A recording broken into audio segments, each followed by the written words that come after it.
kuamini kwamba Yesu Kristo ameniagiza nifanye hivi. Ukawapende wale waliokuzunguka.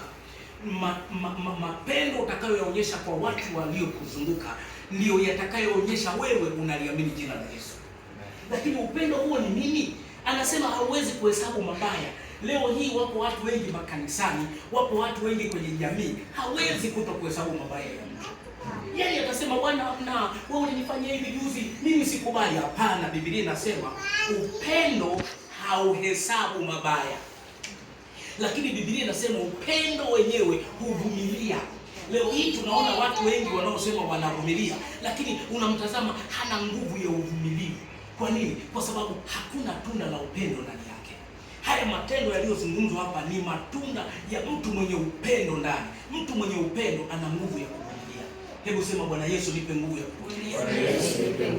Watu wengi hawapendi kuvumilia, lakini neno linatufundisha tujifunze kuvumilia. Huo ndio upendo. Kuna mambo hayatakaa kama unavyotaka yawe. Kuna watu ni marafiki, wana mambo ambayo wewe hupendi yawe kama ambavyo wewe unapenda, lakini unapaswa kujua kwamba upendo ni kuonyesha uvumilivu wa kumvumilia huyu mtu. Upendo utanionyesha kumsaidia mtu huyu na mabaya yake. Labda nitasema kidogo kilinitokea nini jana usiku.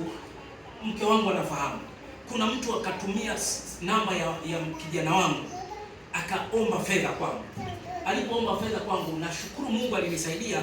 Masaa machache yaliyopita yule ndugu mtoto wangu aliniambia hii namba siitumii tena. Kwa hiyo alipoomba fedha tena kwa namba ile, nikamwambia mbona sasa wewe unaomba fedha kwenye hii namba na unasema uitumii? Akasema hapana, hiyo namba si yangu, nilishaiacha muda mrefu. Sasa akaipiga nafikiri kwa yule ambaye aliomba fedha, akarudisha matusi kwangu sasa makubwa mno. Nikamfualia mke wangu, ni matusi mazito, lakini nilijisikia furaha. Yale matusi yanatokana, nikasema nimepata connection ya kumsaidia mtu huyo amjue Yesu. Haleluya. Sikujisikia uchungu, nilijisikia furaha. Nikasema sasa nimepata sababu ya kumwombea mtu huyu, kwa sababu kumbe ni mtukanaji. Sasa Bwana amsaidie mtu huyu asiendelee kutukana. Ukiwa na upendo, hata ukilipwa mabaya utayaona mabaya, ili utatamani ile nafsi inayotenda mabaya irudi kutenda mema. Amen. Ukiwa na upendo, utakapoona kuna jambo linakwenda vibaya, hata kama sio lako, utatamani lile jambo lifanikiwe. Haleluya. Mungu atubariki sana.